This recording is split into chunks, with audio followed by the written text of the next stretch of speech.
Bakıda iş yoldaşının başına stəkan vuraraq öldürməkdə təqsirləndirilən Möhsün Abdullayevin cinayət işi üzrə məhkəməsi yekunlaşıb. Bakı Azadlıqlar Məhkəməsinin hakimi Elnur Nuriyevin sədrliyi ilə keçirilən iclasda ona hökm oxunub. Hökmə əsasən Möhsün Abdullayev 9 il 6 ay müddətinə azadlıqdan məhrum edilib. Xatırladaq ki, dövlət ittihamçısı Tural Yaqubov məhkəməyə təqsirləndirilən şəxsin 12 il 6 ay müddətinə azadlıqdan məhrum edilməsini təklif etmişdi.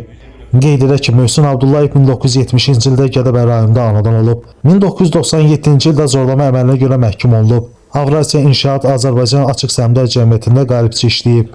İfadəsi zamanı Möhsün Abdullayev iş yoldaşını masanın üzərində götürdüyü stəkanla cəmi bir dəfə vurduğunu qeyd edib.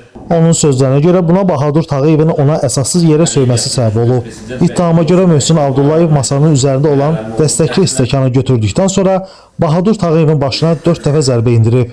Nəticədə zərər çəkənin başından qan axmağa başlayıb. Sonra yumruqla ona zərbələr vurub. Onun məqsədi Tağıyevdən işlətdiyi nalayiq ifadələrə görə qisas almaq olub.